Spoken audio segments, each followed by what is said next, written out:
Hi guys, welcome back to another video. Today I'm doing another video on Nantago farm.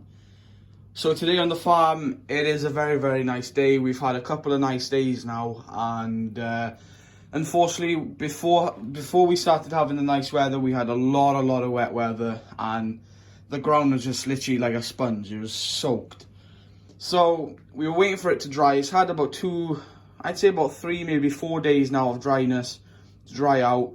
And what we are doing now, we are getting back into the fields and we're getting a bit of spring work done now. It's time, you know, it is time. It is the 2nd of March, and yeah, we've got warm weather upon us. So we'll start off. There's not much going on up here. We've just got a few lambs and sheep out here now. We're about halfway now with the lambing, I'd say. As you can see, we've got another 3 in here now, and we've only got a few left now that's in the ring feeder there, so not many at all. Got the Reno 751. She's actually going to be coming off the scraper here in the next few days. Got a bit of first spreading to do in a little paddock actually on the farm here, where we turn cows out, which is actually that paddock there. We're going to spread a bit of fertiliser on that tomorrow, hopefully. And yeah, so we'll put the little Vicon wagtail spreader on the V751. The TW is also going to be coming out in the next few weeks here, as we've got a bit of spring drilling to do. We've got our new Agrus MC drill, the 2-in-1, but we're actually going to run a disc over the ground first, just to break it up, because it's quite hard ground.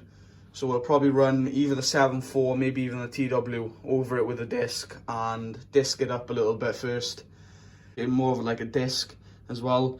But yeah, Manitou's packed up after feeding. The cows are enjoying this weather, to be fair, and no doubt they want to be out, and trust me, I'd love to get them out.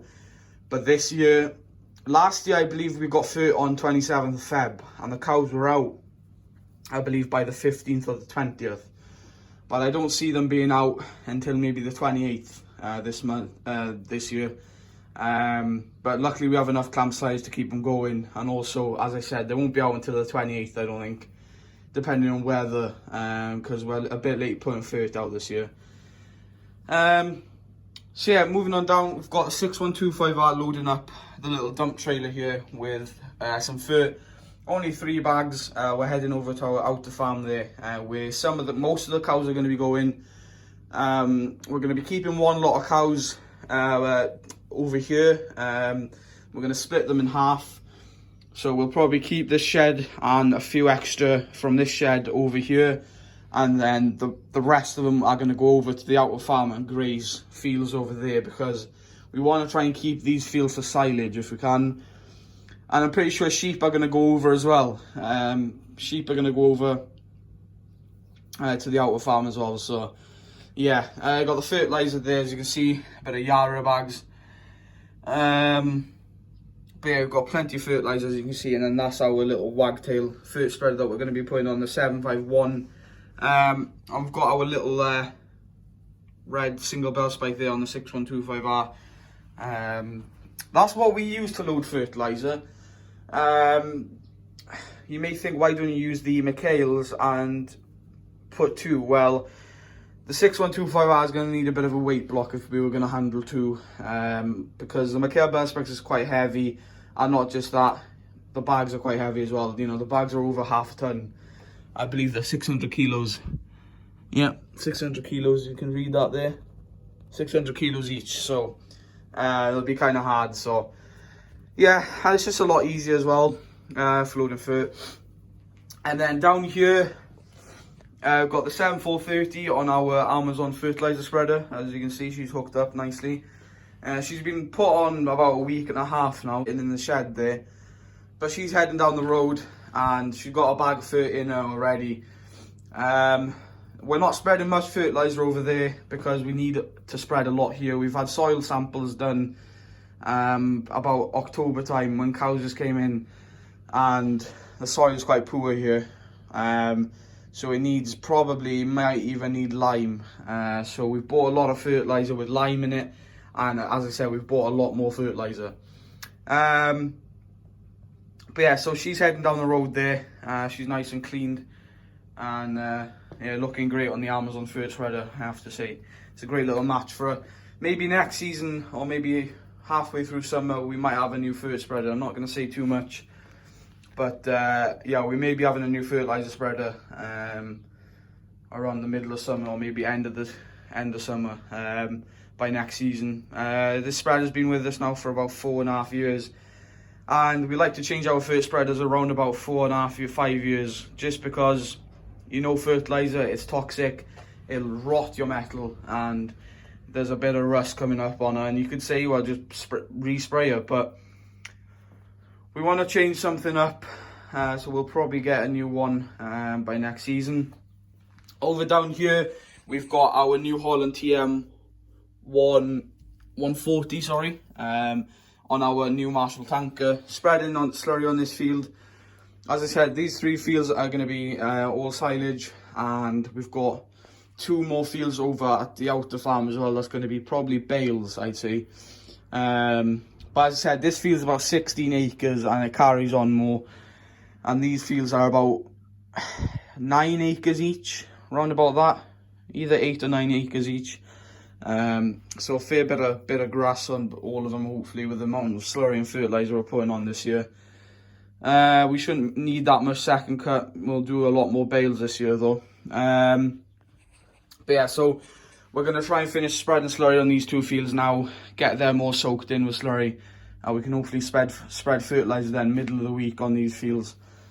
And then also down here we've got the sheep.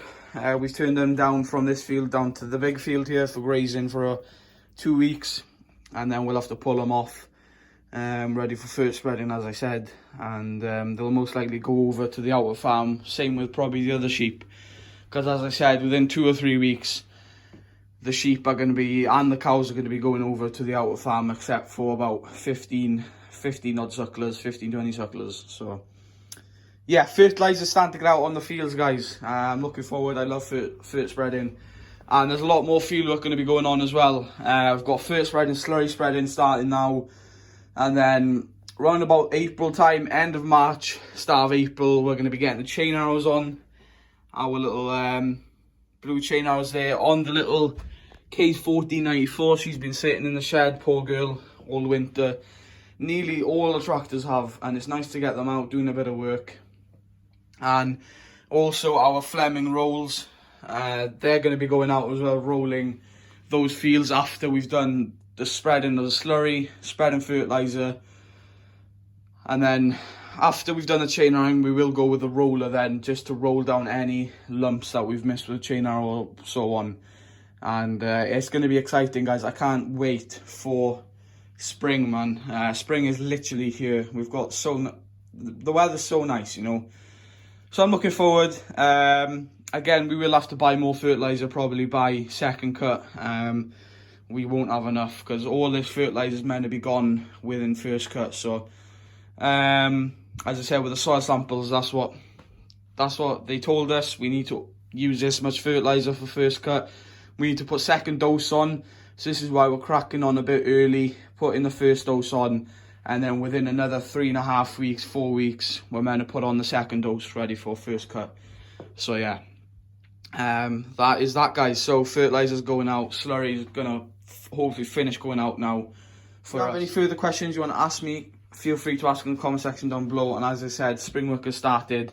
Lambing is nearly finished. We're about halfway through now, and hopefully we can get lambing done, get spring work, well, obviously halfway through, and it's just getting started, guys. It's going to be a busy year from now on. So hey guys, big thanks for watching. Subscribe if you are new to the YouTube channel. Leave a like, comment down below if you have any further questions, any video suggestions you want to see on the model farm, real life farm. Guys, there's going to be tons more of real life farming videos coming now, as weather's drying up. Spring is literally around the corner, literally here, and spring work's going to be starting. We're going to be doing a bit of rolling, chain harrowing in the next few weeks, or in the next month, on the real life farm. The 390 is going to be coming out. Obviously a lot of people love her, I can't wait to get out, wash all the tractors down, give them a good little spring clean, ready for a bit of work. And again, thanks for watching. Enjoy the rest of your day, evening, and I'll see you in the next one. Bye for now.